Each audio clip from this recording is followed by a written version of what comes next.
The promise. This is the promise on the table. Alberta wants to become a major destination for data center investment. The pitch is familiar and powerful. Jobs, innovation, advanced computing, and a place in the next industrial wave of AI infrastructure. Supporters present these projects as engines of growth. They say Alberta offers land, energy resources, business-friendly policy, and the chance to build a new pillar of economic development. On the surface, the case is straightforward. Build the infrastructure, attract the capital, create the jobs, and position the province for the future. But public promises are not self-proving. A promise is the beginning of a ledger, not the end of one. So the question is not simply whether Alberta wants growth. The question is this: what exactly is being built? What will it require? Who will benefit? And what burdens may follow behind the sales pitch? This file opens there. Power always prefers the flattering version. The flattering version says data centers are clean modernity, sleek buildings, digital jobs, intelligent systems, tomorrow arriving early. But the harder version asks what these facilities actually consume. They consume electricity at scale. They require transmission, cooling, land, and in many cases, steady power that cannot simply disappear when the weather shifts or demand spikes elsewhere. That is where the public tension begins. If Albertans are already alert to grid stress, price pressure, and infrastructure strain, then they are right to ask why vast new industrial loads would not deepen those risks. And then there is the ecological question. How much gas backs this vision? How much water will cooling require? How much of the environmental cost is being acknowledged plainly, and how much is being wrapped in language about innovation and competitiveness? Then let us read this by the older measures, not by slogan, not by fear alone, by pattern. Still water, what is plainly true. Alberta is actively encouraging data center development. Large load growth is not theoretical. It is part of a real political and economic push tied to industrial ambition, AI language, and future-facing infrastructure claims. Undercurrent. What moves beneath the statement? The emotional current here is scarcity. People hear expansion and ask whether their grid, their landscape, and their public systems will be stretched to serve private ambitions first. Beneath the optimism lies a more ancient civic question. When power is limited, who gets priority?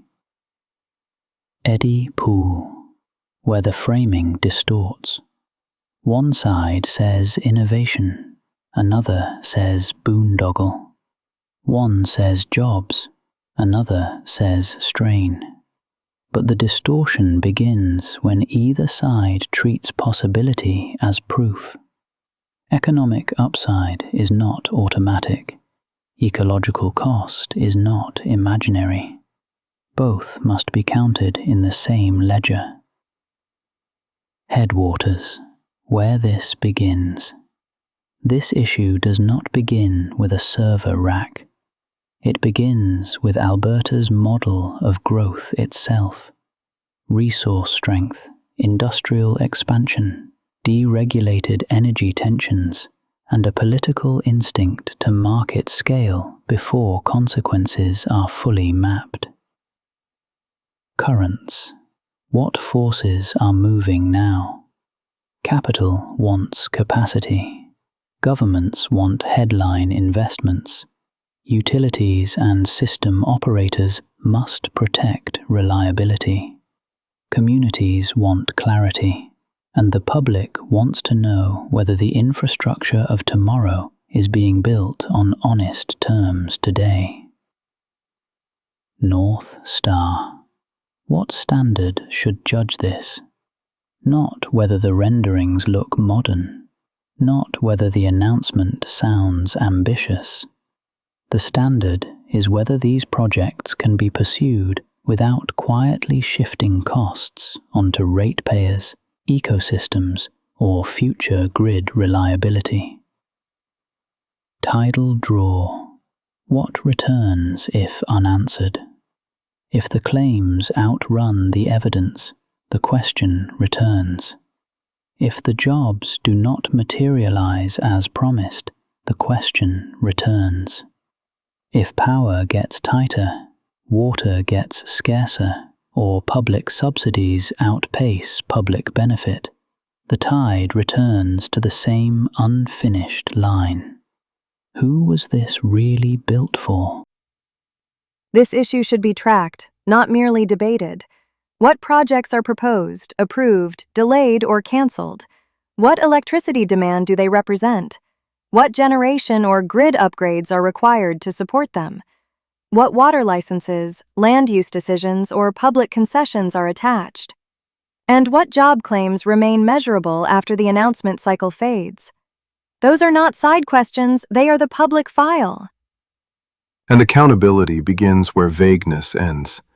If the benefits are real, show the numbers. If the reliability risks are manageable, show the conditions. If the ecological costs are justified, show the full accounting. A promise is not proof. A press release is not delivery. And power does not get to mark its own homework. So this story remains open. The promise has been made. The problems are visible. The pattern is on the table. Now comes the discipline that matters most: follow-up. Not just what was announced, what was approved, what was built, what it cost, what it consumed, who gained, who paid, and whether the public case survives contact with reality. That is where this ledger stays alive, and that is where we will return. The promise is now on the record. The pressure points are visible. And the tide will return to what remains unresolved.